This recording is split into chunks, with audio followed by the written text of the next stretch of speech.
Welcome back to Mimi's Home and Garden. Today I've spent the day canning chicken soup.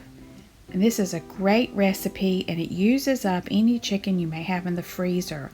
Of course, I got it out of my ball book of canning, and I actually 4 times this recipe so that I can make 2 batches, one for each canner. And I'm using chicken breasts, chicken thighs that were in my freezer that really needed to be gone ahead and used up. Some of these were at least 8 months old, so I felt like I needed to go ahead and rotate this out and use it. Now I thawed it all out and I put it in a big stock pot and I cooked it at a nice boil for about 45 minutes until it was good and tender. Now I saved the broth because I'll be using that in canning the chicken soup. So I've got 2 pie pans here, one for each recipe, and I kind of equally divided up the chicken breast and the thighs.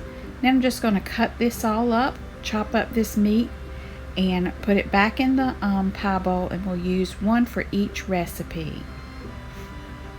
This is such a good and easy recipe to do if you're a canner. If you are learning to can, I highly recommend you get with somebody that knows how to can and you watch them before you start pressure canning on your own. But my dad, when we cleaned out his home, he had a lot of chicken in his freezer, so that's what the majority of this is, and we're going to go ahead and get it canned up, make some chicken soup base to have for meals this winter. Alright, here's my 2 pie plates full of chopped chicken meat. The next step was to chop up some celery, so I took a whole pack of celery, cut off the end, washed it very well, and I'm going to chop all of this celery up and then divide it into 2 bags. Now this is the night before, and I sliced my carrots, peeled them, sliced them, and chopped them and put them into 2 bags. And before I went to bed last night, I had 2 bags of chopped chicken, 2 bags of celery and carrots. I did add some water to those so they'd stay nice and fresh and not brown. And then I had poured off my stock and strained it well so I'd have stock for tomorrow. And then each batch will get 2 boxes of chicken broth. So all of this goes in the refrigerator, and first thing in the morning we'll get busy making this soup. Alright, I woke up early and I decided to go ahead and dice up these onions. So I used 3 onions, and then I divided the onions in half, one for each recipe. And I'll tell you, these were strong onions. I really cried a lot of tears over these onions. I recently watched Martha Stewart's cooking school, and she shared how to peel this garlic so easily, so I'm gonna give it a try. You cut the top off and then you put it in some kind of container with a lid, and then you just shake it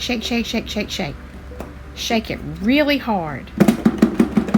I was a little skeptical, but look, all of the peeling came off, and all I have to do is just set it aside. Isn't that amazing?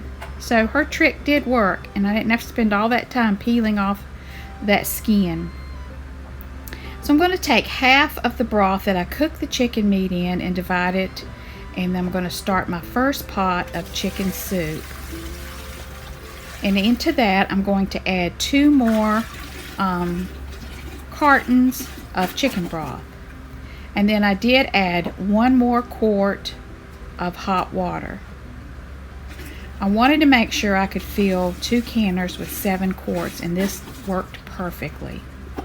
Now the recipe called for bouillon cubes, but I've got this big container of chicken bouillon, so I just did a heaping tablespoon per recipe. Then I'm going to add in some salt and pepper.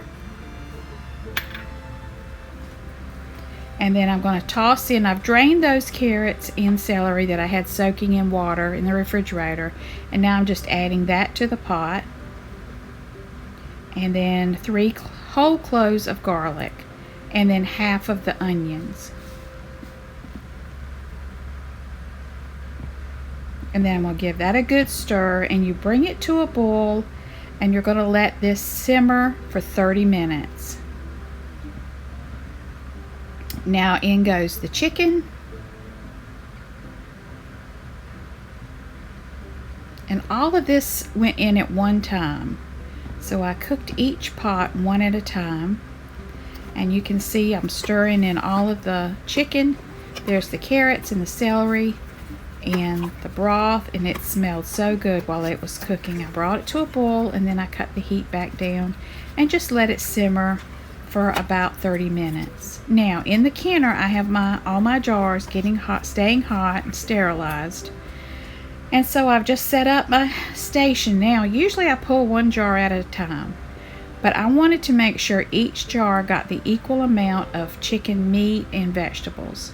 So I've lined all the hot jars up, and I'm just going to go down and one spoonful at a time fill each jar.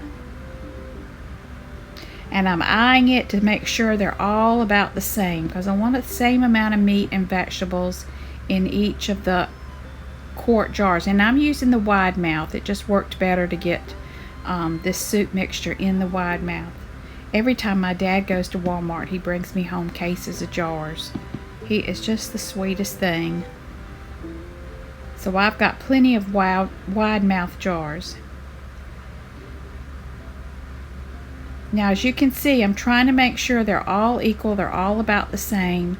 And I'm going to go back, and whatever chicken meat is still left in there, I'm going to equally divide that.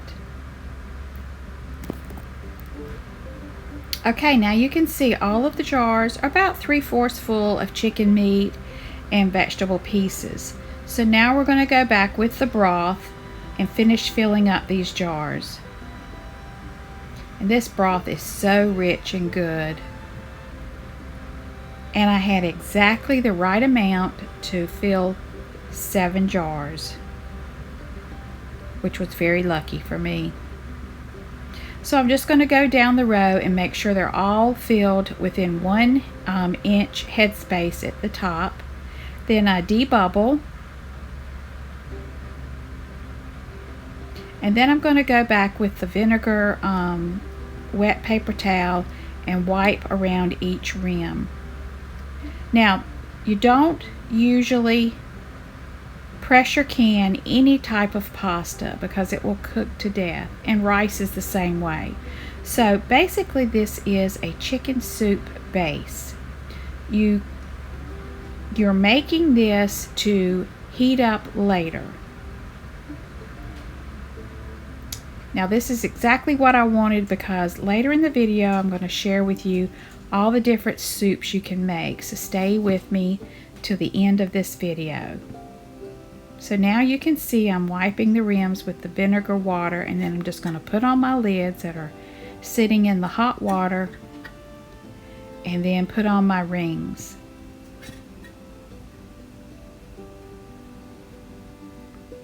So this is the first canner batch that I made. I'm going to be processing this for 90 minutes at about 11 pounds of pressure. So you can see the jars about 3/4 full of chicken meat and vegetables, and then that good broth. I'm going to load up the canner and get it going. Now I always follow my pressure canner directions and make sure that you're safely canning. I check my rubber ring, and I also check the vent, make sure it's not clogged. And then I put the lid on snugly, and I'm going to let this vent for 10 minutes at a really high pace. You want that steam really coming out of that little vent before you start your timer. Then once your 10 minutes is on, you put your weight on, and right there at about 11 pounds. And I'm going to do this for 90 minutes. Now, after it has finished in 90 minutes, I cut off the heat and let the pressure come all the way down, and then I even wait an extra 15 minutes. And I always check for broken glass before I start pulling any out, and I've really only had one episode where a glass broke, so I was very thrilled. And then I just slowly take them out. If they're still hissing or any liquid coming out, I just leave them in the canner. But these look good and they all sealed. And it smells so good in the house, just like chicken soup.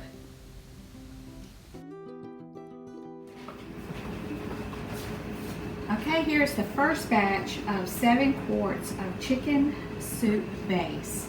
Now you could eat it just like this, but I like to make it different ways to make chicken soup. And of course everybody loves chicken noodle soup, and I love Amish egg noodles, so I keep those in the pantry. Just regular egg noodles from the Dollar Tree work fine.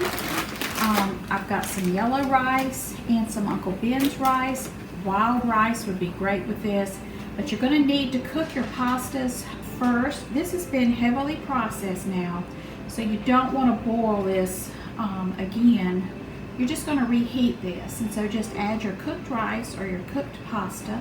You could add pastry, canned biscuit dough rolled out and cut into strips. You can make it chicken and pastry. You could actually add in a can of stewed tomatoes in a pot with some potatoes, carrots, corn, baby lima beans, a little bit of Texas Pete in there, and make you some Brunswick stew with this base. So the possibilities are endless with this, but now I'm going to have 14 quarts in my pantry for the winter months. So I'm real excited about that. It was well worth the work today. So if you have any questions or comments, leave those below. If you are pressure canning meals in jars, let me know. I'd love to hear what you're doing. I think my next project will be ham and bean soup. That's really good too to pressure can and have that on the shelf. So thank you so much for watching. Please don't forget to like and subscribe. And as always, have a very blessed day.